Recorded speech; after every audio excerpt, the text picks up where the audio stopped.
Buenas tardes a todos, bienvenidos. Hoy vamos a dar comienzo a una serie de jornadas que la Universidad de La Rioja ha querido bautizar como antenas divulgativas. Belén, la vicerrectora de investigación, luego os va a explicar un poquito mejor en qué consiste. Como Ayuntamiento de Haro, bueno, pues deciros que estamos muy satisfechos. Haro es la primera ciudad de La Rioja que va a acoger este programa, las antenas divulgativas, y es fruto de un convenio que firmamos en julio del año pasado con el rector de la Universidad de La Rioja, de la UR, y con la Fundación de la Universidad de La Rioja. Este convenio, además de recoger las antenas divulgativas, también la colaboración en el que se va a ofrecer en la última semana de agosto, mayo, que ya no sé ni qué mes me vivo, de la última semana de mayo, y lo mismo, Haro va a ser la primera ciudad que va a coger enseñanzas regladas que van a salir fuera de Logroño. Lo que comentaba un día con el rector de la Universidad de La Rioja, es decir, está muy bien que la gente estudie, que la gente se haga a estudiar, pero muchas veces tenemos que conocer lo que tenemos en casa, porque lo que tenemos en casa en La Rioja pues es realmente muy bueno. Yo creo que el objetivo de estas antenas, de estas jornadas, es precisamente conocer la actividad de investigación, la actividad de investigación aplicada que se hace dentro de los grupos de investigación de la universidad, la investigación que hace su profesorado, y acercar un poquito más esa labor que hace la universidad, que no solamente es labor educativa, sino también labor de educación y de divulgación a todas las cabeceras de comarca y a todos los rincones de La Rioja. Entonces, simplemente agradeceros la participación en esta primera jornada, desear que sean un éxito a partir de ahora y que disfrutéis de la charla. Y os dejo con la vicerrectora de investigación, con Belén. Gracias, alcaldesa. Bueno, pues buenas tardes a todos. Lo único que vengo aquí a hablar un poquito y defender lo que es la Universidad de La Rioja, y deciros que, bueno, pues que la Universidad de La Rioja tiene un campus comprometido con todo su territorio. Por ello la universidad siempre ha mostrado interés por extender sus actividades a toda la geografía riojana. Lo ha conseguido en este tiempo, debido a la universidad, entre otras maneras, pues a través del programa de cursos de verano, también con la Universidad de la Experiencia, que cuenta con sedes, además de la capital, pues en Haro, Calahorra y Arnedo, donde ya sabéis que semanalmente, a lo largo de todo el curso, se imparten clases de su programa formativo. Pero claro, la Universidad de La Rioja quiere ir a más y quiere dar un paso más, con el fin de acercarse pues a las diferentes comarcas de nuestra comunidad. Este paso se inicia en este mes de mayo, concentrado aquí, en la ciudad de Haro. En este mes se va a arrancar en esta ciudad la iniciativa de antenas divulgativas, y también por primera vez, como ha dicho la alcaldesa, se va a impartir docencia en un título oficial fuera de Logroño, concretamente una asignatura, experiencias innovadoras en tecnología y gestión vitivinícola, que está incluida en el máster de universitario en tecnología e innovación vitivinícola. ¿Qué son las antenas divulgativas? La primera pregunta, pues es un proyecto de divulgación científica que pretende acercar la investigación de nuestra universidad y las cuestiones de ciencia actual a los ciudadanos de las diferentes comarcas de toda la región, de cualquier edad y con cualquier nivel educativo. La propuesta incluye un programa de actividades que van a ser conferencias, seminarios, talleres, exposiciones, que se van a ofrecer a los ayuntamientos de forma gratuita. ¿Con qué objetivo son estas antenas divulgativas? Pues un objetivo bien claro: mejorar la cultura de los ciudadanos, divulgando cuestiones científicas de interés social a través de los protagonistas, que son los investigadores de la Universidad de La Rioja, reconocidos como expertos en esas materias y además con una acreditada experiencia divulgativa. Estas antenas divulgativas han sido impulsadas por el Vicerrectorado de Investigación, que represento, a través de la Unidad de Cultura Científica, y arranca con la colaboración del Ayuntamiento de Haro y Calahorra. Entonces, desde aquí quiero agradecer a la alcaldesa, por supuesto, y al alcalde de Calahorra, aunque ahora no esté presente, y también quiero agradecer pues a todo el equipo de la Unidad de Cultura Científica de nuestra universidad. Ahí está Rubén, José está por allí, Isabel está por allá. Vale. Este ciclo se estrena hoy, miércoles, con la conferencia Estrategias de Viticultura frente al Cambio Climático, a cargo de mi compañero catedrático de viticultura, Fernando Martínez de Toda. Y el viernes 31 de mayo, en Calahorra, la directora de la Cátedra de Paleontología de la Universidad de La Rioja, Angélica Torices, explicará cuál era la dieta de los dinosaurios en el Cretácico, se lo ha pasado a unos hongos, ¿no? Para saber de qué dieta tenían ellos. En esta primera edición de Antenas Divulgativas se va a ampliar en el futuro, que es lo que pretendemos, con nuevas actividades, tanto de conferencias, de ciencia en general, o como aspectos que interesen a cada localidad que vayamos, y también con exposiciones. Hoy en Haro, capital del vino del Rioja, tenemos la oportunidad de escuchar a un investigador de reconocido prestigio nacional e internacional en viticultura, tema de gran interés para los ciudadanos de esta localidad. Y ya por último, agradecer otra vez a la alcaldesa, y solamente me queda decir, gracias también a los asistentes, y Fernando, nos toca escucharte. Muy bien.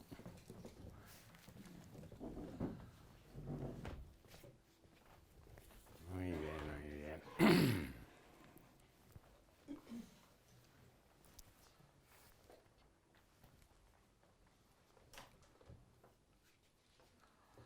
Muy bien, muchas gracias, Belén, por la presentación. La verdad es que veo caras conocidas, de amigos, alumnos, hay un poco de todo, ¿no? Es una gran satisfacción el estar aquí, ¿no? Siempre es una satisfacción, porque venimos voluntariamente cuando uno viene a un sitio así, ¿no? Pero especialmente es satisfactorio el estar en Haro, lo comentábamos subiendo en el coche, en Haro, con lo que Haro representa, lo que ha representado en la historia, el protagonismo que tuvo Haro hace ahora 130 años, 120 años, ¿no? Con la llegada de Filoxera, ¿no? Con esa estación enológica, Banco de España, luz eléctrica, etcétera. Curiosamente, en el proyecto de creación de estaciones enológicas en España, no sé si lo saben o si lo sabéis, o vamos a tutearos, pero realmente era un poco más ambicioso, y la idea inicial del proyecto era formar escuelas de enología, que no se pudieron montar por falta de medios del Ministerio de Fomento y por falta de profesorado adecuado. Y entonces se optó por las estaciones enológicas, que digamos que era un objetivo un poco más discreto, formación de aprendices, de capataces, ¿no? Pero que el proyecto original incluía escuelas de enología. Entonces no pudo ser, y luego en La Rioja ha habido que esperar 100 años hasta 1996 para crearlo, y en vez de en Haro, en Logroño, ¿no? Esa sería un poco la historia de estas estaciones, ¿no? Pero bueno, que es un placer el estar aquí en un pueblo de tanta historia y hablando de la vid, que es el tema que me toca exponer. Si veis el título, Técnicas vitícolas contra efectos de altas temperaturas y cambio climático, y es importante, ahora explicaré por qué meto no solo calentamiento climático, sino por qué hablo de altas temperaturas, ¿no?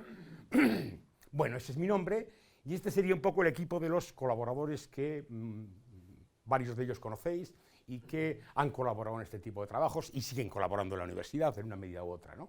Pedro Balda, Juan Carlos Sancha, dos técnicos sobradamente reconocidos aquí en Rioja, y Wei Zhen, que es el último doctorando que tuvimos, que ahora está de profesor en una universidad china, es de la Nacional China, y que hizo gran parte de las experiencias de las que vamos a hablar aquí en lucha contra el cambio climático, ¿no? Cualquier pregunta sobre la marcha que tengáis, duda, levantáis la mano y no estamos muchos, estamos en familia, ¿no? Y podemos interrumpirme cuando queráis. Si os pasáis, pues ya os diría yo que no tanto, pero de entrada cualquier duda que tengáis, me la hacéis sobre la marcha, ¿no? Digo, ¿por qué hablo de altas temperaturas? Porque realmente hay muchas zonas en el mundo, y particularmente en España, en la península ibérica, en la que tenemos zonas con temperaturas elevadísimas, aunque no hubiese calentamiento climático, que lo hay. Aunque hubiese enfriamiento climático, realmente tenemos zonas, pensamos en Andalucía, Extremadura, pensamos zonas en las que las temperaturas son elevadísimas. ¿Qué ocurre con estas zonas? Bueno, pues que la investigación, los centros de investigación en viticultura y enología normalmente han estado en zonas más frescas, latitudes elevadas, en estas zonas cálidas no les hemos hecho mucho caso, no ha habido demasiado desarrollo experimental, ¿no?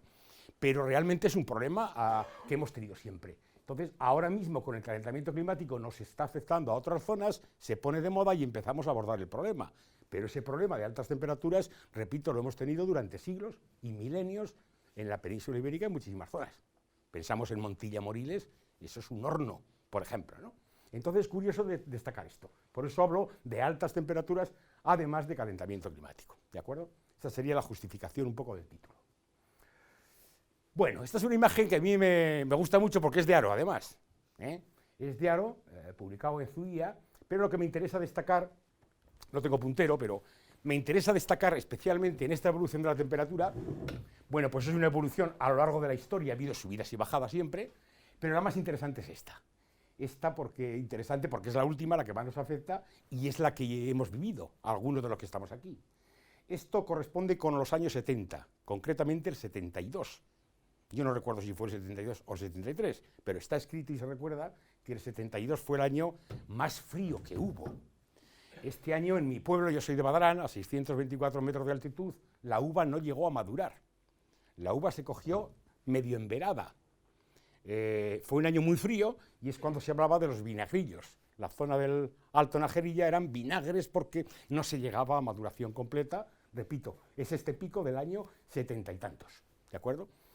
¿Qué ha ocurrido a partir de este momento? Es decir, en estos últimos 50 años, pues que la temperatura no ha parado de subir. Esto para aquí en el 2000, pero si seguimos hasta el 2020 sigue subiendo, ¿de acuerdo? Y este es el calentamiento tan alto que ha habido, que así es muy superior a lo que ha habido antes, y es el que nos está afectando pues en las zonas frías en las que teníamos problemas, pues de forma positiva, porque está madurando mejor la uva, ¿no? Pero en otras zonas, pues donde la temperatura es elevada, pues afectando de forma negativa. Bueno, pues esta sería un poco esa evolución del clima en el que no voy a entrar. Vamos a asumir que el calentamiento climático se está produciendo, hay evidencia científica. Y bueno, pues yo siempre tengo una muestra aquí. Esta es una imagen de la selección francesa de fútbol, curiosamente, en un partido contra España, del año 59. Y ahora ponemos la siguiente, pues del año 2010. Y entonces está claro que hay calentamiento climático, ¿no? Hay una diferencia importante entre ambos equipos, ¿no? Es decir, esto es una especie de broma, pero es demostrar que el cambio climático existe, nos estamos achicharrando. Partimos de esa situación. La temperatura está subiendo mucho, ¿no? Esto digo es una broma y los especialistas en fútbol dicen que puede haber un montaje, que en esa de la derecha, pues que no todos, que hay algún montaje, que hay alguno que no es de color, ¿no? Bueno, partimos entonces de que el calentamiento climático existe. ¿Cuáles son los efectos de las altas temperaturas? Negativos. Primero, se adelantan todos los estadios fenológicos de la vid. Brota antes, florece antes, madura antes, ¿de acuerdo? Un adelanto en todos los estadios. Es lógico, es evidente, ¿no? A continuación, se acelera la maduración tecnológica de la uva. Es la maduración de la pulpa. Se produce antes, hay una excesiva acumulación de azúcares, es decir, un elevado grado alcohólico, una baja acidez, lo cual es negativo especialmente en vinos blancos, un elevado pH, sabores y aromas atípicos, tanto en uva como en vino. Eso es lo que se produce cuando la maduración tecnológica es muy acelerada, es decir, cuando madura muy rápidamente, cuando hace mucho calor. En una zona cálida, si la maduración se produce rápidamente, se suelen producir esos efectos, ¿no? Bueno, a continuación, pues lo que se llama desacoplamiento térmico entre antocianos y azúcares, y es que los azúcares se concentran muy bien, la uva acumula muchos azúcares, sin embargo los antocianos, si hace mucho calor, pues tienen problemas, tanto de síntesis como de degradación, o sea, hay menos antocianos. Ese sería otro de los efectos también típicos de las altas temperaturas. Y por último, bueno, pues puede haber también golpes puntuales de sol, azulado de racimos, que no son tan graves, porque suelen ser puntuales, localizados, pero ese sería un resumen de esos efectos negativos de esas altas temperaturas sobre la calidad de la uva, ¿de acuerdo? Bueno, el objetivo vitícola tradicional ha sido siempre el elevado grado de alcohol probable. La uva se ha pagado históricamente por grado. Y lo que es más triste, se sigue pagando todavía en muchos sitios, en muchas cooperativas, en muchas bodegas. Se sigue pagando por kilogrados. Pero bueno, históricamente ha sido así y todos hemos buscado, en toda la actividad vitícola, en selección de material, en todo, hemos buscado uvas con mucho grado de alcohol probable, porque me pagaban en función de ese grado, ¿no? Hoy la situación pues está cambiando, hay otras tendencias. Aparecen unos prescriptores hace unos años que buscan vinos más estructurados, con mayor maduración fenólica, se buscan vinos más robustos, es una moda que ahora está pasando, pero que ha marcado tendencia en los últimos años. Unido al incremento de temperatura del que hemos hablado, pues eso da como consecuencia el que tenemos vinos con excesivo grado de alcohol probable, es decir, nos hemos pasado. Es decir, es muy fácil obtener uvas con mucha concentración de azúcar. con mucho grado de alcohol probable, ¿no? Bueno, pues ante eso la idea es cómo podríamos reaccionar, ¿no? Y entonces hay estrategias enológicas propuestas, pues ya puestas a punto. Se habla de reducir concentración de azúcares en mosto, desalcoholización de vinos. Incluso ahora se está investigando sobre levaduras que produzcan menos contenido de alcohol. Y en cualquier caso, estas estrategias enológicas, pues en general, por el consumidor suelen ser contempladas como artificiales. Eso de intervenir en el vino o en el mosto o en la uva, ¿no? Parece que no son especialmente aceptadas, y entonces nosotros planteamos pues estrategias vitícolas. Es decir, en vez de corregir esa uva o ese mosto, tratar de producir desde el campo una uva que sea favorable, que sea de acuerdo a mis gustos, ¿no? Y este sería el nuevo objetivo vitícola, que sería el obtener vinos con un moderado grado de alcohol, no excesivo, pero eso sí, que tengan una maduración fenólica completa. Es decir, que esto, bueno, pues esto haría que podamos beber más vino, el que el vino pues, se podría tomar más volumen junto con la comida, sin tener el miedo ese al exceso de alcohol o a los efectos que podría tener, ¿no? Entonces, esta idea es, ante este calentamiento climático, intentar cómo podríamos mantener ese moderado grado de alcohol. Ese sería. Bueno, estrategias vitícolas clásicas. En la vid siempre decimos, actúan esos elementos clima, suelo y material vegetal. Los tres vértices del triángulo, que se considera que son unos elementos, se dice, naturales, se decía, y las técnicas de cultivo en el centro, que son las que el viticultor utiliza pues, para definir la producción vitícola. La producción vitícola va a depender de todos esos factores, ¿no? Y entonces, bueno, pues una estrategia vitícola pues, podría ser jugar con la temperatura, cambios de ubicación del viñedo. Si el viñedo lo cambiamos de sitio, pues está claro que podemos colocarlo en otras zonas donde madure de otra forma, ¿no? Cambios en el material vegetal, que sería utilizar pues, otros materiales, variedades portainjertos, también podríamos actuar, ¿no? Y quizá la tercera estrategia es la más interesante porque las dos primeras estrategias exigen el cambio de viñedo, arrancar el viñedo y ponerlo con otra variedad o en otra zona. Sin embargo, la tercera, cambios en las técnicas de cultivo, son cambios que puedo aplicar sobre los viñedos actuales. No me obligan a arrancar el viñedo y a colocarlo en otro sitio. Entonces, esas son las que más interés tienen para nosotros y las que más hemos trabajado, ¿no? Pero serían diferentes estrategias posibles. A la izquierda, cambios en el material vegetal, cambios en la ubicación del viñedo y técnicas de cultivo. Cambios en el material, la mayor latitud. La latitud, pues bueno, pues está claro que cuanto más nos vamos al norte, pues la temperatura es más baja. Es decir, la uva madura en condiciones más frescas. Es decir, luchamos contra el cambio climático. Pero el problema es que, bueno, pues que eso exige desplazamientos importantes y entonces no parece que tenga excesiva aplicación real a zonas concretas o a empresas concretas, ¿no? Se dice que cada grado de latitud, que son 120 kilómetros, la temperatura media disminuye 0,65 grados, ¿no? Entonces, bueno, pues esta es una estrategia que hay, pero supondría cambiar de zona de país, con lo cual no tiene demasiada aplicación, ¿no? La segunda, la de altitud, sí. Esta altitud la tiene y además se nota estos últimos años, lo hemos comentado antes, pues se nota en determinados términos en los cuales el viñedo, que antes no maduraba por encima de determinada altitud, hoy en día se planta y madura mejor que el de abajo, ¿no? Ese sería el efecto de la altitud, como al pasar de cotas bajas a cotas altas, pues se retrasa la maduración, porque la temperatura disminuye esos 0,6, 0,65 grados cada 100 metros de altitud. Entonces, de cultivar el viñedo a 400 metros a hacerlo a 700, pues la uva madura a 2 grados de media menos en una situación que en otra, ¿no? Ese sería el cambio de altitud. Y bueno, y luego estaría el cambio en la exposición u orientación del viñedo. En las exposiciones del viñedo siempre hemos buscado las exposiciones al mediodía, las orientaciones al sur. ¿Por qué? Porque buscábamos grado, porque la uva la vendíamos por grado. Hoy en día, y uno va al Rin, al Alsacia, y siempre ve estas verdes expuestas siempre al sur. Bueno, pues hoy en día es al contrario. Hoy en día habría que buscar orientaciones norte, orientaciones este, noreste, menos expuestas, para disminuir la temperatura y para tratar de luchar contra ese calentamiento, ¿no? Bueno, son diferentes. Y luego material vegetal. Material vegetal, pues variedades, claro, podemos utilizar variedades de ciclo más largo. Es lo que se llama la variabilidad intervarietal, aprovechar esa variabilidad.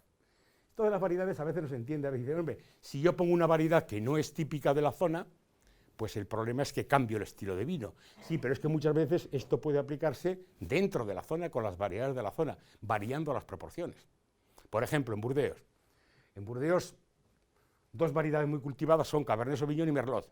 Merlot es mucho más temprana que Cabernet Sauvignon. Simplemente variando la proporción de Cabernet Sauvignon, podemos tener una viticultura un poco más tardía, que madura un poco más tarde.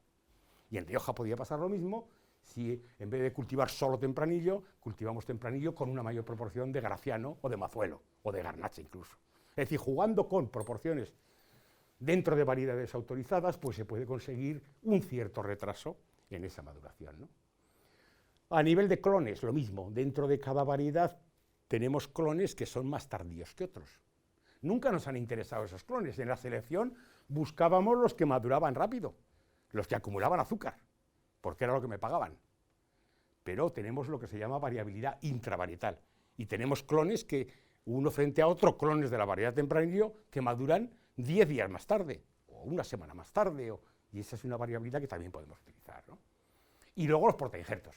Tenemos portainjertos de ciclo largo, que son aquellos que tienen más vigor y tienden a retrasar la maduración de la variedad que tenemos injertada, ¿no? Entonces son variaciones, a veces pueden ser pequeñas, de varios días, 4 o 5 días cada una, pero si vamos sumando, podemos sumar días en ese juego contra el calentamiento climático, ¿no?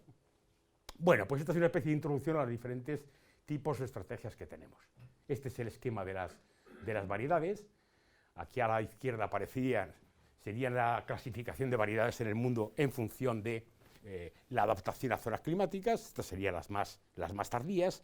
Ahí aparecen nuestra Garnacha, nuestra Mazuelo, por ejemplo, y otras más tempranas, ¿no? Y entonces, bueno, y esta es la famosa, siempre la pongo, esta es la experiencia de viñedo Roda, en la cual tuve el honor de participar, en el cual se estudian 532 clones, biotipos, que se localizaron en Rioja, en Viñas Viejas, se están plantados y se tienen datos de comportamiento de muchos años, ¿no? Y entonces cada uno de estos puntos corresponde a cada uno de los 500 y pico biotipos que hay. Y aquí ven en las mismas condiciones de cultivo, pues en este caso el grado Beaumet, o el grado de alcohol que producen. Y entonces hay unas diferencias importantes. Hay clones que se quedan en 11 grados y otros que suben a 15. En la selección clonal clásica, ¿qué hacíamos? Utilizar esos, claro, porque queríamos grado. Porque, repito, y no me cansaré de repetirlo, la uva se pagaba por kilogramos, ¿no? Entonces, hoy en día cambia la situación y podemos irnos a otro tipo de biotipos que presenten menos graduación alcohólica, ¿no? Bueno, cambios en las técnicas de cultivo. Esto, repito, es donde hemos trabajado y donde nos interesa, porque el otro ahí está siempre disponible, se conocen bastante bien, pero a veces son cambios pues, que requieren inversiones, cambios de estructuras, etcétera, ¿no? Los cambios en las técnicas de cultivo fundamentalmente el primer mecanismo es el de retrasar la maduración. Es decir, si el calentamiento climático lo que hace es que la uva madure antes, como decíamos al principio, si se ha adelantado la maduración 15 días, entonces la idea sería utilizar técnicas para retrasar esa maduración, para volver a la situación inicial. Y esas técnicas siempre consisten en disminuir lo que llamamos la fuente, disminuir la fotosíntesis, la producción de azúcares, que van a los sumideros, que es a la uva. Entonces consiste en, por ejemplo, en quitar hoja, en utilizar antitranspirantes, en quitar vegetación, en disminuir la superficie foliar para que haya menos fotosíntesis, vayan menos azúcares a la uva y la uva madure más lentamente.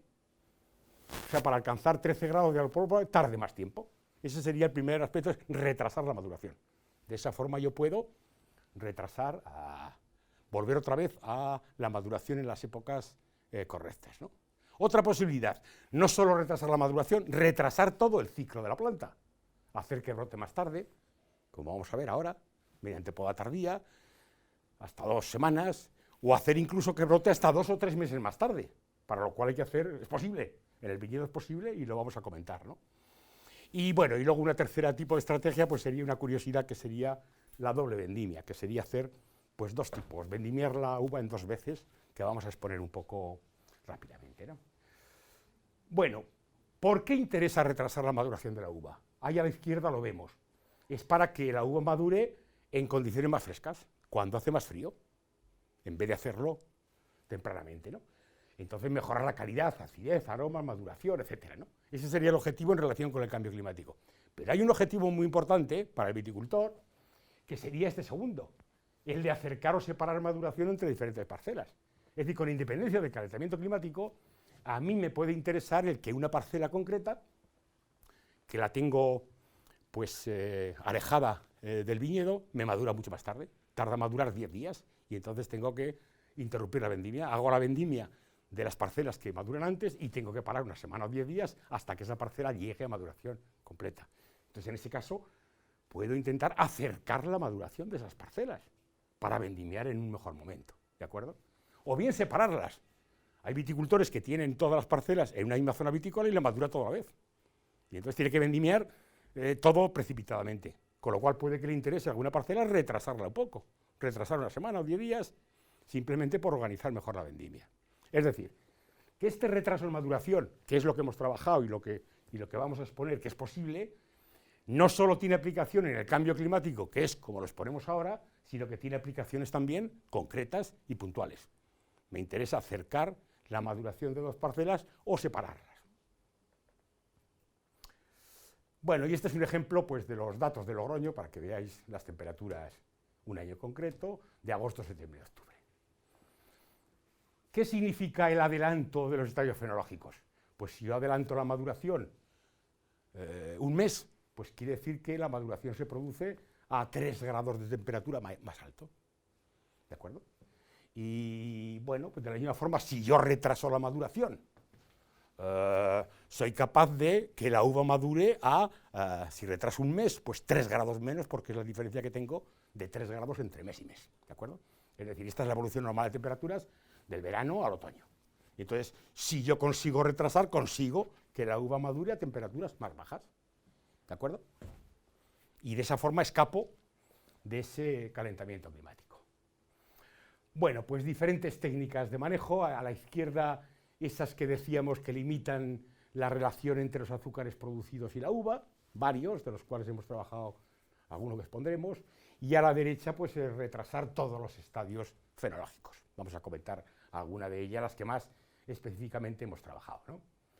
La poda tardía, que la conocéis todos, y además de mucha actualidad, porque la poda tardía se ha utilizado para intentar escapar de la helada de primavera.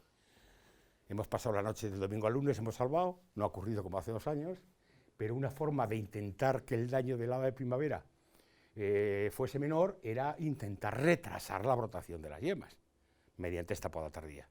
Nosotros lo utilizamos no solo para escapar de la helada, sino para retrasar la brotación y la maduración. ¿De acuerdo? Ese es el... Y entonces, bueno, pues el fundamento es este, ¿no? Este sería... A la izquierda se representa el sarmiento de la vid con sus yemas en reposo en invierno. Y bueno, pues cuando llega el mes de abril, si no hemos podado, lo que ocurre es que comienza la brotación de las yemas. La vid es una planta acrótona, es una liana, tiene tendencia a brotar por sus yemas más altas, y esas yemas inhiben a las que están por debajo. Es lo que se llama la inhibición, dominancia apical o inhibición por correlación, ¿no? Entonces, cuando llega la época, la temperatura adecuada de abril, brotan, pero brotan las yemas más altas, las que topográficamente están arriba. Y a su vez, al brotar, evitan o inhiben que broten las que me interesan. ¿De acuerdo? Repito que esto es conocido. La semana pasada hablaba de esto en Ribera del Duero y allí están conocidísimos. Ribera es que es muy sensible, hay mucho riesgo de helada primaveral y ahí lo hacen habitualmente. Siempre que pueden, hacen este tipo de poda, ¿no? Y entonces, bueno, lo que hacemos es, si podamos más tarde, por ejemplo ahora, hace una semana, podamos ahora, pues es cuando conseguimos la brotación de esas yemas. Es decir, las yemas que en condiciones normales habrían brotado a primeros de abril o mediados de abril en época normal, mediante esa poda tardía hacemos que broten más tarde, 10 días, 15, 20 días más tarde. ¿De acuerdo? Ese es el fundamento de la poda tardía. Y hay pues ejemplos, a la izquierda los campos de la Universidad de La Rioja, en las cuales pues al principio hay 2 cordones verticales más retrasados, que son podados más tarde que el testigo que son los de delante, ¿no? Y este es un viñedo adulto en el cual se muestra la época en la que se puede hacer ese tipo de poda tardía, ¿no? La poda tardía la podemos hacer desde brotación. Cuanto más retrasemos, más se retrasa la brotación. Podemos retrasar hasta 20 días, por ejemplo, 15, 20 días, 25, pero cuanto más tardemos, más uva perdemos. Porque cuando brota más tarde y a mayor velocidad, hay una competencia entre el crecimiento vegetativo y la formación de fruto. Es lo que los franceses llaman millerandage, la pérdida de la abscisión de frutos, ¿no? Y entonces se pierde producción. Es decir, que yo puedo retrasar mucho esta fecha de poda, puedo retrasar mucho la brotación, pero voy a tener una pérdida de producción, que es cuantificable, que a lo mejor me interesa. Si tengo un viñedo que luego tengo que hacer aclareo, pues a lo mejor me viene bien, pero de entrada la idea es que si no quiero perder producción, pues bueno, pues puedo conseguir retrasos pues en torno a los 15 días. En torno a los 15 días se puede retrasar sin, ahora veremos datos, sin ningún tipo de pérdida, ¿no? Bueno, aquí hay datos de varios años, pero por ejemplo, esta es la poda del testigo el 15 de febrero y bueno, pues la vendimia el 12 de septiembre. Y sin embargo una poda pues el 23 de mayo, pues una vendimia el 18 de octubre. Es decir, he conseguido retrasar mes y pico la maduración de la uva. Esa uva ha madurado a 3 grados menos que el testigo, ¿de acuerdo? He compensado el calentamiento climático, el adelanto que ha habido en la fenología, lo he compensado mediante una técnica de cultivo, ¿de acuerdo? Bueno, pues ese sería el efecto de esa poda tardía, repito, que con muchas experiencias. Bueno, ahí se ve la relación, cómo evoluciona el grado Brix, la concentración de azúcar, con la fecha, ¿no? Entonces la poda tardía en estado C, el estadio C es justo pues que cuando la yema está abultada, prácticamente no hay ningún tipo de retraso. Se retrasa un día o dos, no es significativo. Sin embargo, si podo muy tarde, si podo cuando tengo ya los pámpanos pues casi en botón floral, pues puedo retrasar, fijaros, pues hay como un mes. Es decir, que además es evidente, es sentido común. Es una técnica con la que yo puedo retrasar en torno a 15 días sin ningún tipo de problema. ¿De acuerdo? Bueno, más efectos. A su vez, como madura más tarde la vendimia, la relación que tengo entre antocianos y Brix es más alta, porque madura en condiciones más frescas. Entonces no se lleva a cabo ese desacoplamiento térmico que hablábamos. Bien. Bueno, otra posibilidad es la de eliminar superficie foliar. Si la uva se alimenta con los azúcares que provienen de la hoja, si yo quito hoja, disminuyo la fuente, disminuyo fotosíntesis, me madura más tarde, retraso la maduración. Y entonces se nos ha ocurrido hacerlo a la bestia. Yo puedo quitar hojas mediante deshojado, manual, máquinas, o puedo pasar una barra de corte y eliminar esa superficie foliar, la que quiera. Yo puedo dejar la superficie foliar que quiera y en el momento que quiera, ¿de acuerdo? Bueno, pues esto es una experiencia que llamamos de recorte severo. Ahí veis en garnacha, lo hacemos después de cuajado para no afectar a la producción, para no afectar a la transformación de la flor en fruto. Cuando ya tenemos bayas definitivas, quitamos superficie foliar, ¿no? Eso sería en garnacha y eso sería en maturana, por ejemplo, en espaldera, maturana tinta, lo mismo, hacer ese recorte. Repito, puedo elegir la altura que quiera, calculo la superficie foliar que quiero, para alimentar bien a esa... Si me paso, si dejo poca superficie foliar, no solo voy a retrasar la maduración de la uva, sino que no habrá reservas suficientes de la planta y se debilitará. Por eso no hay que bajar de 0,6, 0,7 metros cuadrados por kilo. Pero entre 0,607 y 1,12 puedo jugar con retrasos en maduración. ¿De acuerdo? Bueno, se trataría de ponerlo a punto, pero funcionar, funciona, ¿no? Y ahí ven, por ejemplo, pues fecha de vendimia pues del 9 de octubre al 25 de octubre. Es decir, vendimiando para el mismo nivel de maduración, que aquí hemos elegido 21,5 grados Brix, ¿de acuerdo? En un caso se ha vendimiado el 9 de octubre y en otro el 25. Es decir, mediante ese recorte hemos retrasado, en este caso, 16 días, la maduración de la uva. ¿De acuerdo? Es decir, que tenemos herramientas jugando con la fisiología de la planta, con las técnicas de cultivo que nos permiten que la planta vaya en un sentido o en otro, ¿no? Bueno, lo mismo, pues retrasos en función de los recortes que se hacen, retrasos en llegar a un determinado grado Brix. Si ahí tomamos 23 grados Brix, por ejemplo, pues vemos cómo los tratamientos de recorte llegan más tarde. Es decir, hemos retrasado la maduración de la uva. Bueno, y otra técnica curiosa es la poda mínima, la no poda. Este es un viñedo sin podar. Se le llama poda mínima o no poda, es lo mismo porque a veces cuando esta vegetación sale mucho hacia la calle o hacia el suelo, pues se puede recortar, se quitan las puntas. No es una poda, pero por eso se le puede llamar poda mínima, ¿no? Bueno, sería un desarrollo pues como los olivos que tenemos por ahí actualmente, ¿no? Estas son técnicas de poda mediante las cuales el viñedo puede desarrollarse. Tenemos muchísimos años de experiencias de esta poda mínima. Se conoce en todo el mundo. En Rioja tenemos viñedos, comenzamos hace 30 años a hacer experiencias de esta y todavía están vivos, viñedos sin podar. Bueno, y en la poda mínima pues se producen esa serie de efectos, ¿no? Mayor producción, ahorro de costes, en fin. Pero hay dos fundamentales, que eran estos dos últimos, que es que el alcohol suele ser más bajo porque hay mucha producción, hay menor maduración y suele haber un retraso en maduración. Eso se consideraba negativo, por eso se decía que esta técnica solo se podía aplicar en zonas suficientemente cálidas, donde esta uva fuese capaz de madurar, ¿no? Bueno, eso es lo que se sabe de la poda mínima. Entonces nosotros aprovechamos ese retraso en maduración porque nos interesa en situaciones cálidas. Entonces nos fijamos en eso. Hombre, si con el cambio climático a mí precisamente lo que me interesa es tener menor alcohol y retrasar la maduración. Y entonces ahí surge esta idea de estudiar esos efectos de la poda mínima, ¿no?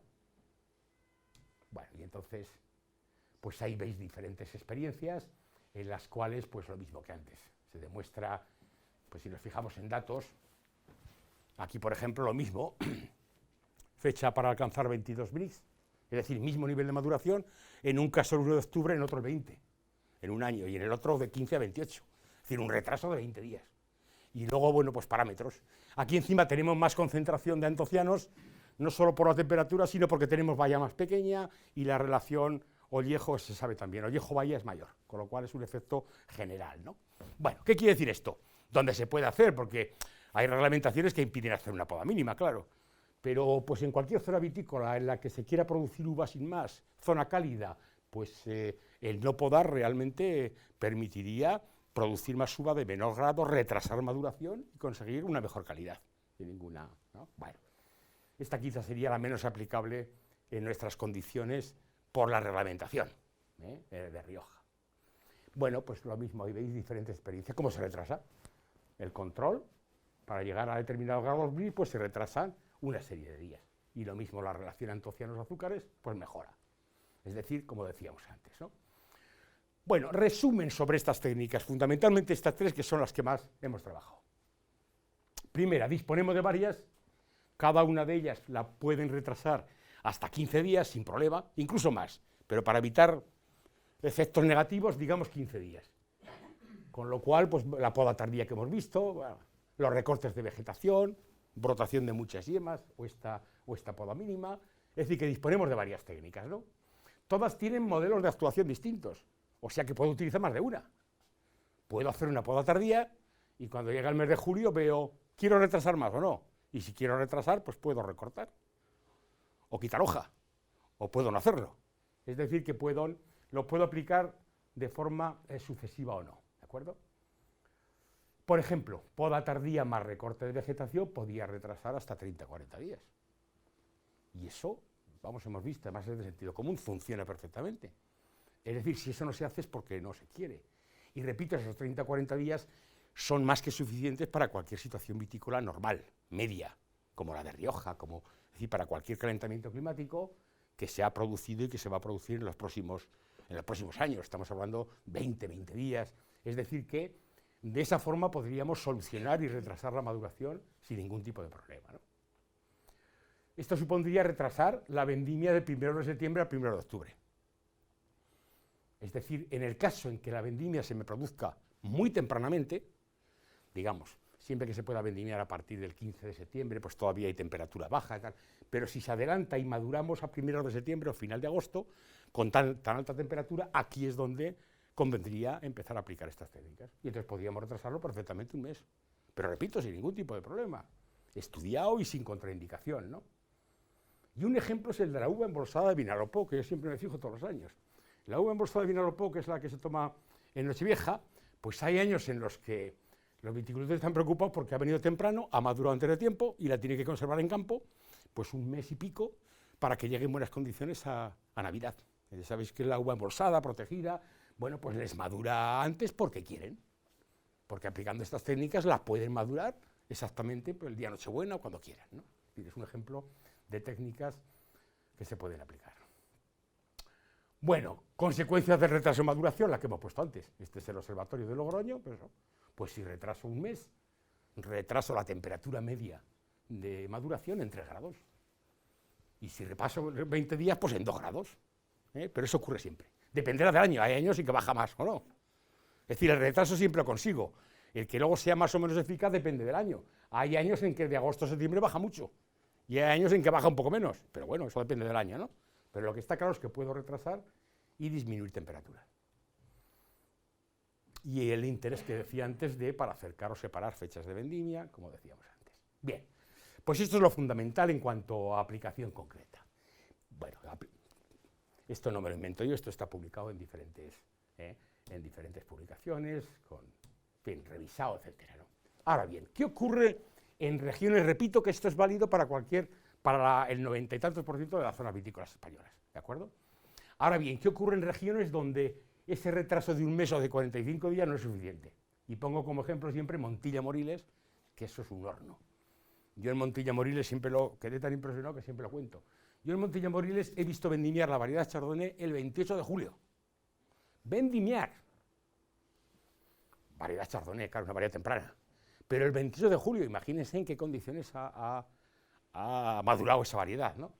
Claro, si a ese 28 de julio yo la retraso un mes y la vendimio el 28 de agosto, pues no he mejorado nada. Sigue madurando a temperaturas altísimas. Ahí tendría que tratar de que madurase en noviembre, si es posible. Y entonces ahí es donde aparecen otras técnicas que consisten en retrasar mucho la maduración, ¿no? Fecha de vendimia, 1 de agosto, por ejemplo, suele ser habitual, y un retraso de 45 días pues supondría hacerlo en septiembre, con temperaturas también elevadísimas, que son ahí. Igual me da Tierra de Barros, que Montilla-Moriles, que Torrevieja, por ejemplo. Siempre sale Torrevieja por ahí. Primera vendimia que se hace, bueno, son muy tempranas, ¿no? Bueno, pues aquí habría que retrasar la maduración entre 2 y 3 meses, y eso sí que es más complicado. Pero es muy bonito, porque encima es posible. Y entonces, bueno, pues la fecha de vendimia que fuese a final de octubre, 1 de noviembre. Eso no se ha hecho nunca en esas zonas. Sería una viticultura totalmente distinta. O sea, nunca en Montilla-Moriles o en Jerez han vendimiado en octubre o noviembre. Porque no, o sea, daría un tipo de producto totalmente distinto, ¿no? Bueno, en relación con esto, una curiosidad también. Estamos hablando de retraso de maduración porque es lo que tenemos que hacer para luchar contra el calentamiento climático. Luego lo que ocurre es que al viticultor eso no le gusta. El viticultor lo que quiere es vendimiar cuanto antes y quedarse tranquilo. Porque la vendimia todos sabemos lo que es. Pero aquí estamos hablando de calidad. Teóricamente, habría que retrasar maduración siempre que me paguen esa uva con más calidad y merezca la pena el riesgo. Porque si no, el viticultor dice, oye, ¿y yo para qué voy a retrasar maduración? O me lo pagan muy bien, o si no, mira, yo cuanto antes vendimie y cierre las tijeras y tal, me quedo muy tranquilo, ¿no? O sea, que si vas a los de Montilla-Moriles y le dices que van a tener la uva hasta octubre, igual te corren a pedradas, ¿no? Porque están acostumbrados a quedarse libres en agosto. Pero eso es otro tema, ¿no? Bueno, y entonces son unas experiencias de forzado de nuevas yemas. Es una experiencia que, pues, muy interesantes, en la cual consisten en podar los pámpanos que tenemos ahora en el campo, esos pámpanos que están ahora así, y que de aquí a un mes van a estar así, en floración, podarlos otra vez para que broten las yemas que están en ese pámpano, que están formándose ahora. Es decir, aquí es una poda, está la poda en pulgar, dejé estos 2 pámpanos que se me desarrollaron y alrededor de floración los he vuelto a cortar, con lo cual he conseguido una segunda brotación, que me brotan en junio, claro, cuando he hecho yo esa poda. Entonces sustituyo las yemas que brotan en abril por yemas que pueden brotar en el mes de junio cuando yo quiera. Eso es lo que se llama forzado de yemas. Digamos que es novedoso y es una cosa, pues, bueno, sobre todo interesa a nivel fisiológico, ¿no? Pero ahí veis, por ejemplo, esto es del año pasado, el 11 de mayo, por estas fechas, el 11 de mayo, pues bueno, venía un poco más adelantado. Fijaros ahí cómo está la vegetación en el resto y lo que hacemos es cortar el pámpano y dejamos aquí pues la yema que queramos, 2, 3, 4, las que queramos, en función de los kilos que queramos. Podemos regularlo, ¿no? Pero se trata de eliminar todo órgano que está inhibiendo esas yemas para que estas yemas entren en desarrollo, pero claro, entren finales de mayo o junio, no en abril, con lo cual produzco una vegetación 3 meses más tarde, ¿no? Y esta es Esta es muy bonita, estos también son los campos de práctica de la universidad, y ahí veis cómo está la vegetación, en las espalderas de derecha a izquierda, y aquí pues el recorte que hemos hecho.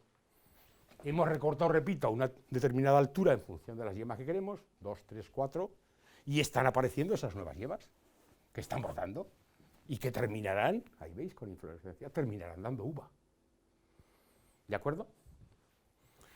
Bueno, pues esto es curioso también, claro, las yemas no están tan bien inducidas, la uva que dan es de menor cantidad que el testigo.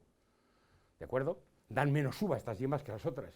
Pero es que de cada pámpano que yo tengo original, puedo obtener 2, 3 o 4, depende de la que corte. Con lo cual multiplico por 3 o por 4 el número de pámpanos. Aunque tengan menos fertilidad, puedo llegar a la misma producción. ¿Veis la idea, no? Pero siempre son yemas menos inducidas, claro, no son tan fértiles como las tradicionales, ¿no? Bueno, pues aquí diferentes datos, pero simplemente uno. Son datos de varios años, pero aquí veis, pues por ejemplo, el testigo, pues la cosecha el 11 de septiembre. Y fijaros el resto de podas, pues hasta el 16 de noviembre puedo vendimiar, 13 de noviembre, 13...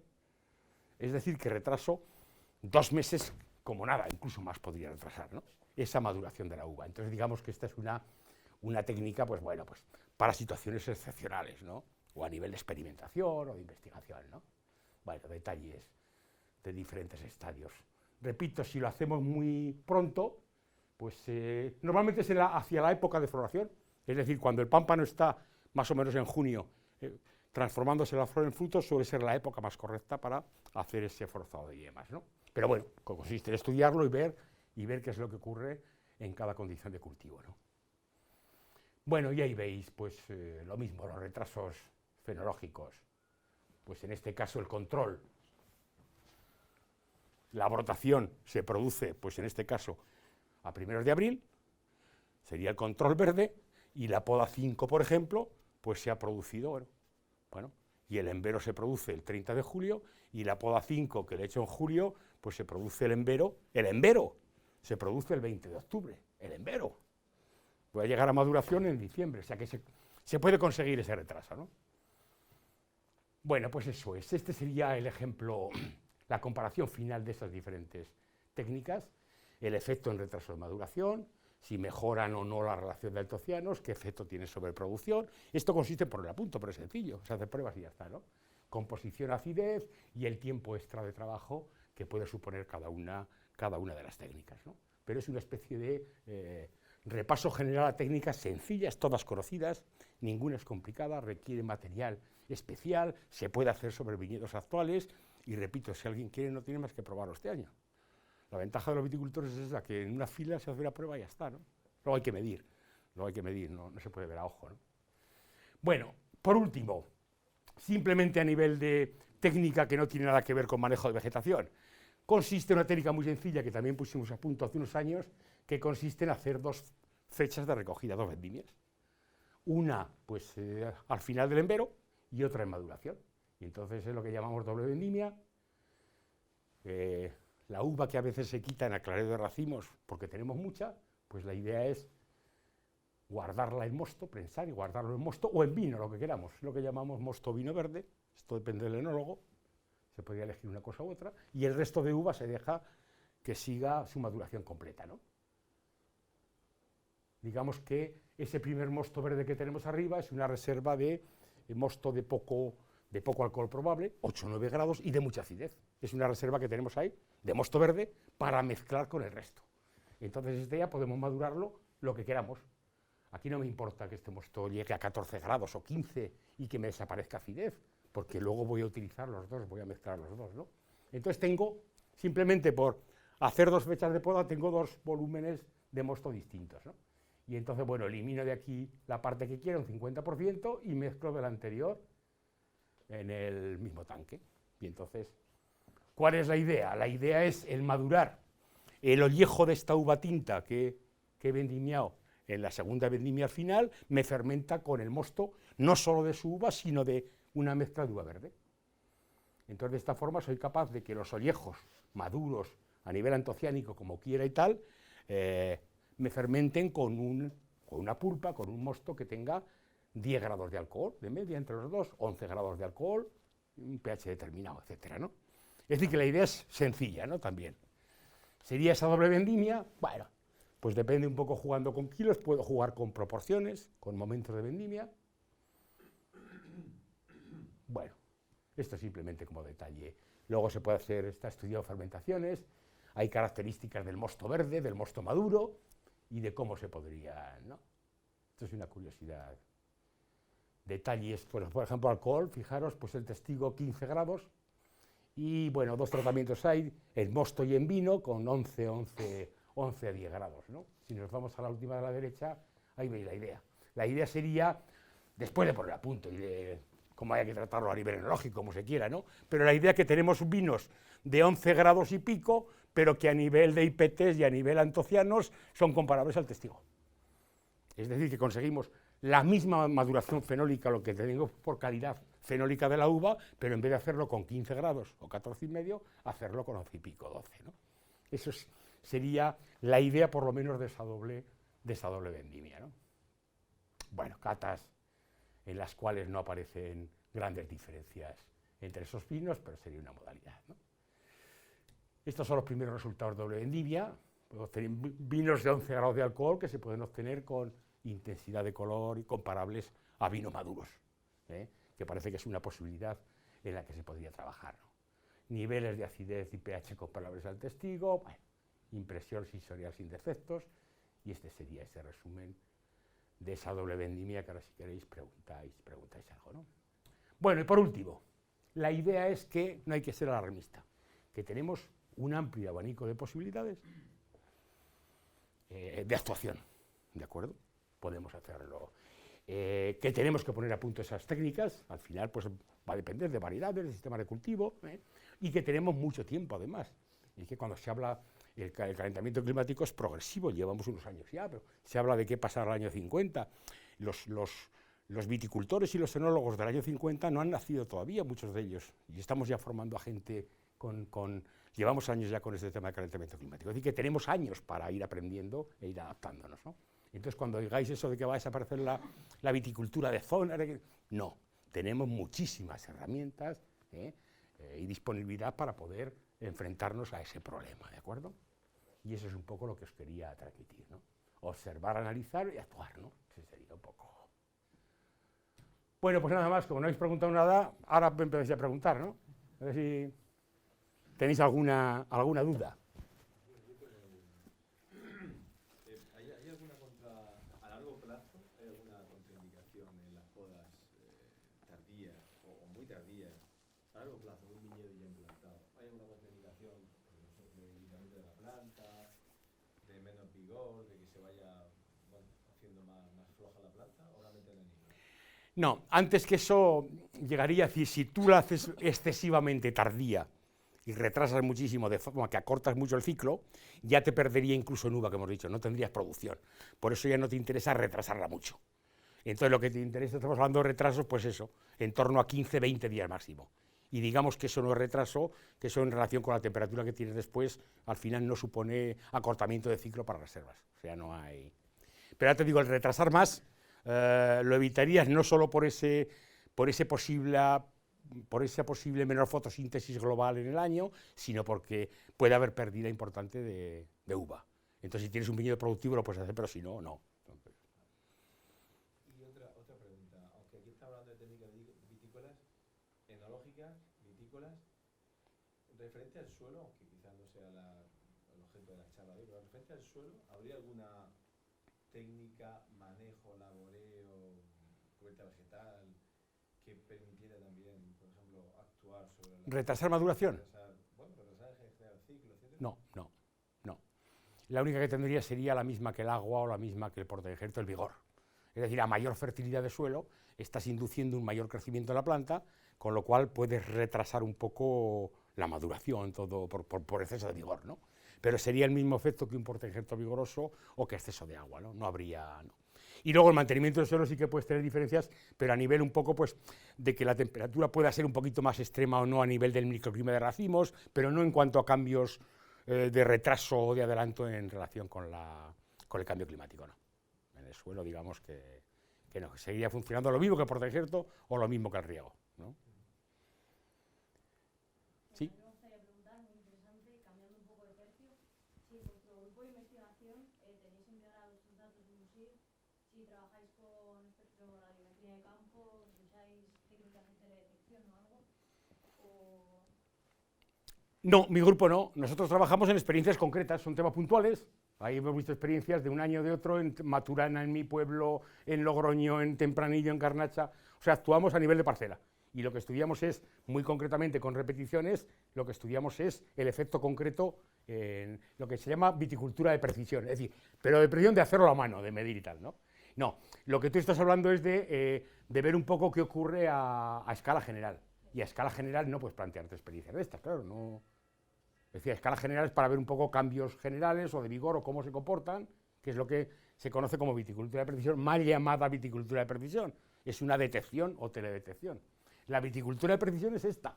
Es la que el podador va a mano y a una cepa le deja 6 pulgares y a otra le deja 5. O ahí, si quiere retrasar, pues corta más o corta menos. Esa es realmente la precisión, ¿no? Pero respondiendo a tu pregunta, no. Eso que tú dices se estudia pues, para valorar grandes superficies o parcelas dentro de cooperativas para ver un poco cómo andan a nivel de vigor, a nivel de algún tipo de enfermedad, de algún tipo de carencia, etcétera. Para eso se utilizan... ¿De la universidad no estáis haciendo? Sí, en la universidad hay un grupo concretamente, que es el de Javier Tardaguila, que se dedica a agricultura de precisión y viticultura de precisión. Y luego hay empresas por ahí, varias, que ofrecen ese servicio. Pero repito, no, nosotros trabajamos a nivel básico, concreto, en parcelas concretas y estudiamos efectos concretos. No simulamos nada. Y lo que medimos, lo medimos todo, pero a pie, no estimamos. O sea, cuando superficie foliar, la medimos. No miramos NDVI en función del color, decimos, pues puede tener... No, la medimos. Y medimos la uva, ¿entiendes? Trabajamos a nivel de precisión, de escala concreta. Y en la técnica del recorte de la vegetación, ¿habéis observado en algún año que se haya quedado parada la vegetación? Sí. No es que algún año, es que depende del vigor. Sí. Entonces, claro, si no tienes desarrollo, si no tienes vigor, con ese despunte se te queda esa vegetación así y ya está, lo que quieres. Si te brotan nietos, que es muy probable, pues consiste en repetirlo, si quieres. Tú ves la superficie por la que estaba formando y dices, oye, que me estoy recuperando otra vez, le meto otro corte. O sea, que lo regulas, tú es que puedes regularlo, puedes cortar a 50 centímetros, a 60 o 65, y si no hay emisión, pues ya está, lo tienes ahí. ¿Qué hay emisión? Pues a los 20 días puedes cortar un poco, y te va a depender un poco de cómo reaccione el viñedo. Igual en esas ocasiones en las que no echan mucho nieto, se te queda ahí, ¿esas hojas llegarían a aguantar, las que quedan llegan a aguantar todo el ciclo? ¿O se puede producir algún deshojado, alguna pérdida de vegetación? No, al contrario, llegan a aguantar todo el ciclo porque son pocas, son menos las que hay, ¿no? Digamos que les estás exigiendo más, las estás revitalizando porque son viejas. En condiciones normales, si tuviesen jóvenes, probablemente pasaría lo que tú dices. Se va la fotosíntesis a las jóvenes y esas viejas, pero aquí como no hay jóvenes, tiene que chupar de ahí, digamos que se mantienen más activas, ¿no? Bueno, eso es hablando de recorte. También hemos dicho que se puede hacer deshojado. Y deshojado es curioso porque la misma técnica de deshojado la podemos aplicar con diferentes objetivos y en diferentes momentos. Por ejemplo, el deshojado para retrasar maduración sería el deshojado no de la zona basal, no de las hojas viejas, sino de las hojas más jóvenes, de la parte de arriba, que son las más activas en ese momento, las que más fotosíntesis hacen, las jóvenes, porque queremos disminuir azúcares en la uva. ¿Veis la idea, no? Por ejemplo, deshojado, así en general, deshojado. Operación en verde, deshojado, manejo de vegetación. El deshojado normal. Y el deshojado normal que se hacía siempre en el mundo, no solo en Rioja, era quitar hojas de la zona de racimos para mejorar el microclima. Maduración, etcétera, aireación de racimos. Las hojas que se quitaban eran hojas basales, ya viejas, no afectan a la fotosíntesis, con lo cual ese era el deshojado tradicional, habitual. Hace unos años pusimos a punto lo que llamamos deshojado precoz, que tiene mucho éxito, que consiste en quitar esas hojas, pero quitarlas en floración, antes de floración, para que cuaje menos la uva, para tener racimos más sueltos. Entonces quitamos las hojas en floración, que es las hojas viejas, son las adultas las que más fotosíntesis hacen, las otras todavía son jóvenes, y las quitamos en ese momento porque me interesa que la flor no se transforme en fruto. ¿De acuerdo? Sin embargo, aquí, que lo hago ya en maduración y que lo que me interesa es que no vayan azúcares a la uva, vuelvo a quitar, pero no las viejas, quito las jóvenes, que son las que más fotosíntesis hacen en ese momento, para retrasar más la maduración. O sea que ahí veis como una simplemente operación de deshojado, dependiendo de cómo lo hagas, en qué momento y qué tipo de hojas quites, obtienes un resultado u otro, ¿no? Entonces nosotros digo que lo hemos hecho por recorte, pero por abreviar, pero sería el mismo que deshojar la parte de arriba. Con además una ventaja, y es que la deshojadora en esas zonas altas funciona muy bien, porque el problema de la deshojadora es cuando tienes que deshojar zona donde hay racimos. Siempre hay golpes, impactos y se afecta al racimo. Pero si estás deshojando la parte en la que no hay racimo, puedes ir a mucha más velocidad sin que haya contacto con el racimo. Es una operación más fácil y más rápida, ¿no? Otra reflexión casi filosófica sería, claro, uno dice, en función de cuando ha acabado el año, dijo, pues he acertado deshojando o me he equivocado. Porque a lo mejor deshojas y luego viene la clásica, viene un septiembre de mucho sol y mucho calor y dices, he pasado deshojando. Y lo contrario. Hablas de deshojar para exponer racimos, sí, claro, eso siempre, sí. En general, para mejorar el microclima, tal. Sí, sí. Claro, la pregunta mía sería aquí, claro, ¿qué año puedo tarde? ¿Habrá más calor, menos frío? ¿Año 15, muy cálido? O sea, mucho calor. ¿Año 16, quizá menos calor? ¿Puedo tarde? Pues eso a priori no lo sabemos cuándo hay que hacerlo, ¿no? La idea es que lo puedes ir viendo. Sí, claro. La idea es que tú vas viendo, oye, San Juan, ¿cómo va la viña? Oye, ¿qué pasa en relación con otros años? Oye, que voy retrasado, que voy adelantado, o sea, intervengo, no intervengo, o sea, quiere decir que lo puedes ir viendo, ¿no? Ese recorte puedes hacerlo hasta envero. Imagínate, pues llegar a envero, oye, pero si este año voy adelantado, si se me está adelantando el envero, pues voy a recortar para retrasar, bueno, no sé, digamos que sobre todo eso sí te permite ir actuando sobre la marcha, ¿no? Bueno, estos son, repito, son ensayos preliminares que abren un mundo nuevo, luego la puesta a punto, pues claro, puede depender de muchas cosas, de la explotación concreta, del viñedo, de la variedad, del tal, ¿no? Y estoy enormemente, con esto del recorte, estoy muy ilusionado porque he tenido un alumno, no este año, el anterior, un alumno de Azagra, un alumno que cultiva 120 hectáreas de viñedo él solo con su padre, que tiene 70 años, contratan a alguien para que les ayude, y 120 hectáreas, todas en Azagra. La uva la lleva la cooperativa. Y entonces, claro, para vendimiar 120 hectáreas, una parte fundamentalmente a máquina y también algo a mano, pues al final le cuesta un mes, ¿no? 4 o 5 hectáreas de media es mucha media, bueno, le cuesta un mes vendimiar. De forma que el problema que vendimiar un mes, pues si empieza a vendimiar en una fecha correcta, pues como lo tiene todo en Azagra, decía antes, pues se le retrasa la maduración. Coincide que la cooperativa Azagra, sin saber por qué, pues aquella uva que pasa de 14,5 y de 15 le penaliza. Pero penaliza, si pasa de 15 es un 25%, y si pasa de 14,5 un 10%. Con lo cual este alumno, esta persona, todos los años llevaba la mitad de su producción, pues por encima de 14,5 gramos, 15, penalizada. ¿De acuerdo? Y no hay otra forma, o sea, o vendimias antes cuando está verde y también te penalizan, o si esperas a que la primera uva madura esté con 12 grados, la otra se te pasaba. Y entonces, haciendo este tipo de recorte, se consiguió retrasar 1,5 grados en la misma fecha, con lo cual con 1,5 grados, pues de 14,5 a 13, ideal, sin ningún tipo de penalización. Echa las cuentas y con una operación de recorte sencillísima, pues supone un gran beneficio económico, ¿no? Eso es concretamente ahí, porque él tiene la explotación ahí y la uva la vende esa cooperativa, ¿no? Pero quiero decir que, bueno, que luego en cada situación pues puede tener una aplicación u otra, ¿no? Pero que es bueno empezar a entender que la planta, que se puede actuar sobre ella y que hay que entenderla y ver cómo funciona, que no es una máquina. No se le puede apretar tornillos, si le das, responde por otro sitio. Pero la idea es conocer esa respuesta y ya está. Y bueno, y ahí se puede pues utilizar en beneficio nuestro, ¿no? Y en beneficio de la calidad del vino, ¿no? Y siempre mantenemos los antioxidantes y los polifenoles en general. Claro. La idea es mejorarlos.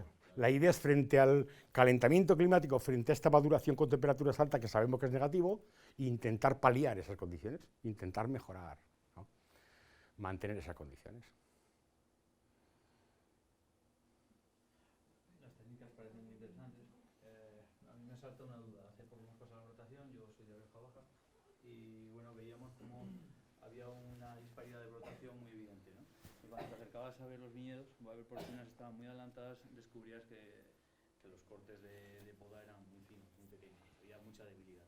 Entonces, te hace reflexionar un poco, vale, debilitamos la viña, pero si nos pasamos, podemos provocar al año siguiente una brotación más temprana por esa debilidad. Porque un viñedo muy fuerte acaba brotando muy tarde. Sí, Y, la brotación depende del diámetro del sarmiento, está claro, eso sí, hay una... Sí. Los sarmientos finitos brotan antes, eso sí. ¿Y cuál de esas técnicas puede ser la que debilite en exceso un viñedo? Pero es que estas no tienen por qué debilitar. Es que estas va a depender... Tú al final estás jugando con superficie foliar y producción, relación entre una y otra. Si tú eso lo mantienes, eres capaz de madurar tal y acumular reservas. O sea, el problema es cuando cometes errores. Y entonces es cuando podrías debilitar de no dejar, pero eso está todo medido y perfectamente puedes cerrar el ciclo sin que haya debilitamiento. O sea, y ten en cuenta que en muchas de ellas incluso puede haber mejora porque hay pérdida de producción. Puede haber una producción menor, con lo cual tendrías incluso más... O sea, no supone ningún debilitamiento, ¿eh? No suponen ningún debilitamiento. Hombre, hay una de la poda mínima que es que eso es otro mundo distinto. Es claro, una cepa sin podar frente a una cepa podada no son comparables en nada, pero tampoco se debilita. Una cepa sin podar es como las cepas como viven las plantas de forma natural, porque hay viticultores y técnicos que llegamos a pensar que la poda es buena para la planta. Nos han enseñado tanto la poda de la vid, que creemos que es bueno. No hay nada peor para una planta que hacer esos cortes que le hacemos. O sea, que las plantas vegetan muy bien sin ningún tipo de poda, claro. De forma natural, es lo mejor que hay, es lo más natural que hay, ¿no? O sea que ese concepto no está tan claro. No todo lo que intentamos afectar eso, retrasar maduración, pero no está claro el que se debilite la planta, sino que depende de esas relaciones. Por eso decía, nosotros tenemos experiencia, hemos comprobado durante varios años que no hay efecto acumulativo. Ahora bien, si dejas poca superficie foliar, sí. Si dejas, repito, si las relaciones... Para que una uva madure, siempre se decía de calidad adecuada, maduración completa, hace falta 1,1 metro o 1,2 metros de superficie foliar expuesta por kilo de uva. Esas son las mejores condiciones que hay. Ahí te madura perfectamente. De ahí puedes quitar y puedes bajar hasta 0,8, digamos, retrasando esa maduración, no obteniendo tan buena calidad, tan buena acumulación de azúcares. Pero todavía mantiene la reserva de la planta. Si bajas de ahí, si bajas a 0,6 o 0,5 metros cuadrados por kilo de uva, ya es cuando ni la uva te madura bien y encima se debilita la planta, pierde reservas. Pero eso está estudiado porque se ve la reacción de la planta al año siguiente y se mide biomasa. Y repito, estas técnicas no tienen por qué retrasar. Y siempre me pareció que un vigor alto también tiende a retrasar maduración. ¿Hay algún trabajo con nitrógeno o manejando nitrógeno para incidir en que se retrase algo la maduración? Pero es que sí, se sabe de siempre. Se sabe siempre que el vigor... La planta en el ciclo es como los animales, como nosotros. Hay una fase de hormonas promotoras del crecimiento. La planta brota en abril ahora, y todos son hormonas, pues como cuando somos jóvenes, ¿no? Toda auxina, citoquinina, multiplicación celular, crecimiento, vigor, ¿de acuerdo? Y luego llega un momento, que es el embero, en el que la planta tiene que dejar de crecer, de tener esos promotores de crecimiento, y dedicarse al envejecimiento, al metabolismo secundario, a la maduración, a la síntesis de antocianos, a la acumulación de reservas, a envejecer. ¿De acuerdo? Entonces esos dos periodos son fundamentales. La planta de abril hasta que comienza enero tiene que crecer, formar aparato fotosintético y tal, y a partir de ese momento lo ideal es que la planta se quede parada, deje de crecer y se dedique a madurar y a producir uva de calidad. Todo lo que aumenta el vigor, el nitrógeno, el suelo fértil o el riego, lo que hace es retrasar esa fase de promoción de crecimiento, con lo cual tiende a instalarse el envejecimiento más tarde y a empeorar la maduración. Ese efecto se sabe siempre, sí, de siempre. Y de ahí el efecto, y por eso sabemos que las hondonadas, pues la planta sigue creciendo y eso es malo para la viticultura. Pero no solo porque haya más humedad, porque haya más hojas, porque haya más sensibilidad a botrytis, sino porque la planta hormonalmente tiende a producir y no a madurar. Y repito, nosotros, sobre todo en uva tinta, también en blanca con aromas, pero en uva tinta sobre todo, los compuestos fenólicos es que son metabolismo secundario. Es que la planta lo ha adaptado, lo ha seleccionado porque le interesa a ella, pero es una pérdida del metabolismo primario, ¿no? Entonces, fundamental, por eso el secreto de la calidad de la uva es siempre tener un viñedo equilibrado. Un viñedo que crezca justo hasta ahí y que a partir de ahí deje de crecer, los ápices no crezcan y tal, y se dedique a madurar la uva, el equilibrio del viñedo, que se consigue en esos suelos que no son muy fértiles, etcétera, ¿no? Pero la base está siempre en la planta equilibrada. Por eso las experiencias de vigor, pues eso es mucha más fertilidad, racimos más grandes, vallas más grandes, todo lo que se quiera producción, pero de calidad nada. Calidad siempre planta equilibrada. Y pensando en zonas del mundo donde, no sé, bueno, en España tenemos, como he dicho, Montilla Moriles y tal, aunque quizás los vinos son de otro pelo, son de otro tipo, ¿no? Pero en esas dos partes del mundo donde quizás los vinos, bueno, estoy pensando que pueden ser más parecidos a los que tenemos en Rioja, tintos, digamos, vinos tranquilos, etcétera. Ahí también hay estudios, bueno, quizás se está estudiando más este tipo de técnicas, o se hacen, porque la regulación además es siempre menos problemática, legal me refiero, que a lo mejor en una denominación de origen como Rioja o en general Europa. ¿Pero a qué tipo de técnicas te refieres? No, pues la poda mínima, todo este tipo de... No, una cosa son las de retraso de maduración y tal, no, porque no les ha... Digamos que esto es nuevo. Lo de intentar retrasar maduración nunca se... Esto es nuevo, es planteable, no se aplica a nivel comercial en ningún sitio. Otra cosa es la poda mínima, eso sí. La poda mínima como técnica para producir uva de forma barata se ha utilizado, se lleva 30, 40 años utilizando en Australia sobre todo, ¿no? Yo estuve en Australia cuando estuve en su momento, que por cierto, era el año 85, 86, Australia entonces tenía poco más hectáreas que Rioja, tenía como 60 o 70.000, ahora tiene 160.000, tampoco tiene muchas, pero yo cuando estuve tenía poco más que Rioja, y el 85% del viñedo era todo vendimia mecánica y vendimia mínima, poda mínima, poda mecánica y poda mínima. Sin embargo, a partir de ese momento es cuando empezó a especializar, a imitarnos a Europa, y empezó a especializarse en viticultura más tradicional nuestra, hacer grandes vinos y tal, ¿no? Pero os digo que ese era el país escuela en esas técnicas de poda, de no podar y tal, sería Australia. Y termino, y lo que es absurdo es que, por ejemplo, en zonas como España, en La Mancha, en la que el precio de la uva está a 18 céntimos o 20 el kilo de uva, en la que la uva se destilaba, se producía para destilar para alcohol, el que estemos ahí podando a la ciega, dejando pulgares de una yema y vendimiando a mano, eso es imposible, no se puede producir uva a ese precio. Es decir, que en esas zonas en las cuales el precio de la uva es tan barato, no se estima la calidad, quizá las mejores técnicas para producir serían esas, producir simplemente a disminuir el coste lo máximo posible y ya está. No se puede hacer nada a mano ahí. Para hacer algo a mano necesitas una viticultura en la cual el precio de la uva te compense ese tipo de... que serían nuestras situaciones, ¿no? O sea que podría tener mucha cabida ese tipo de viticultura, no en nuestras condiciones, sino en otras. Pero hay muchas zonas en el mundo que la uva se paga a 18 y 20 céntimos de euro. Pero España, La Mancha, España y Argentina, y parte de Chile y Australia, depende, muchas zonas vitícolas.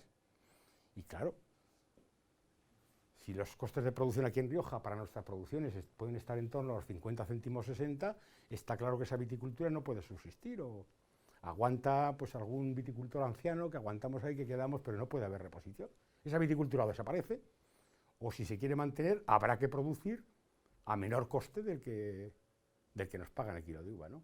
Ahí es donde tendría, pero bueno. La pregunta, ¿en qué otros países se está investigando este tipo de lo que tú nos estás haciendo? Estas experiencias. En general, En todos, pero llevamos 6 o 8 años. Italia, por ejemplo, la Universidad de Bolonia, en la que también estuve allí 3 meses, pues Ilaria Filippetti está trabajando bastante, Novello, en Italia, fundamentalmente, Francia también, es decir, en todos estos países en los que se le están viendo las orejas al lobo, de ver un poco qué pasa con el calentamiento climático. Entonces están empezando a aplicar estas técnicas. Más que, pero muy pocos, porque ese no ha hablado del calentamiento climático, que de esto se podría dar otra. El problema del calentamiento climático es que la mayor parte de las investigaciones se han hecho tratando de predecirlo, de ver cuánto me va a subir la temperatura según el escenario 1 o 2, cuánto me va a subir la temperatura en los próximos 30 años o 40, o realmente eso, y por otro lado, pues la sostenibilidad, la contaminación, la menor emisión de CO2 o de gases en la propia actividad vitícola, que yo creo que es que no...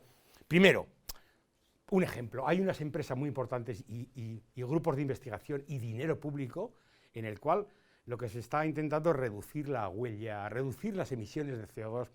Claro, la agricultura respecto al CO2 total representa un 20%, con lo cual la viticultura dentro de la agricultura pues muy poquito, es decir, que estamos participando en un porcentaje pequeñísimo, pero hay ideas de trabajar en esa línea, en reducir los gases de efecto invernadero en la propia actividad vitícola y enológica, ¿de acuerdo? Y por otro lado, en proyectar, en predecir cómo va a cambiar el clima en los próximos 30 años en La Mancha o en La Rioja. Ahí se están haciendo muchos estudios, pero realmente de estos concretos, de aplicación concreta de cómo tal, mucho menos, ¿eh? Pero para que salgan varios grupos en el mundo siempre sí, Siempre tienes varios grupos que están trabajando en estos temas. Pero todo reciente, ¿eh? De los últimos 6, 7 años. ¿Eh? Y se irán viendo cada vez más. Se irán viendo, claro. Pero en vez de dejarlo decir, no, desaparecerá la viticultura y se habrá que arrancar toda la Mancha y España y se irá... Pues no, hombre, que tenemos muchas... Fue mucho peor lo de la filosera. Pero aquí tenemos ya más lo que se instala poco a poco, ¿no? Es que... Porque claro, a mí no me formaron en esto. Hace 10, 15 años nadie hablaba de cambio climático. Y todos queríamos grado probable de alcohol y dile a un viticultor retrasado y tú estás loco. Esto ha sido nuevo y lo hemos incorporado ahora, pero es reciente. Ha empezado una moda, ¿no? Pero que a partir de ahora ya está inmersa en la sociedad, en la prensa, en todos los sitios. Con lo cual, mucho más en los técnicos que lo van a estudiar, ¿no? Tendremos más competencia con países del norte. ¿Eh? Que tendremos más competencia con países del norte. Que igual instalan ahí viticultura, como digo yo. Seguro, sí. Se ponen a Sí, están hablando ya, ¿no? De Suecia, por ahí y tal, sí, eso sí. Sí, sí.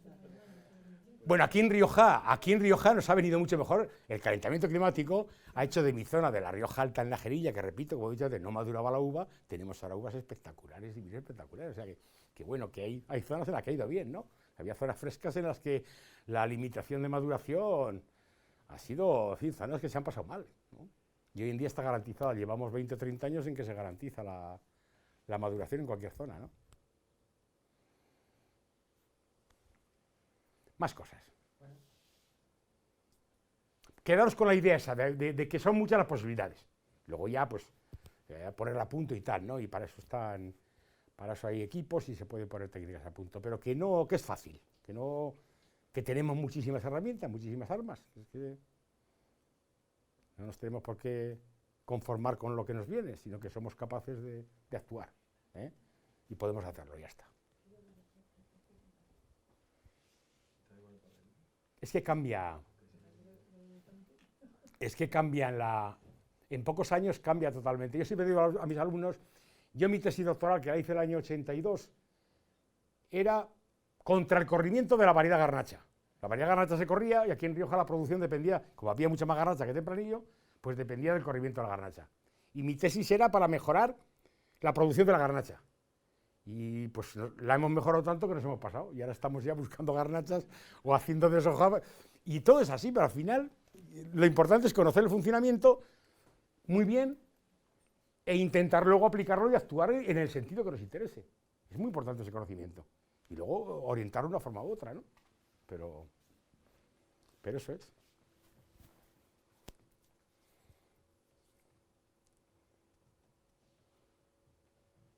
Le damos un aplauso. Gracias. Gracias. Muy bien, pues nada, pues un placer. Y cuando queráis otro día, otro tema o complementario tal, pues aquí estamos Belén, Rubén y yo listos para subir aquí cuando queráis, ¿eh? Muy bien.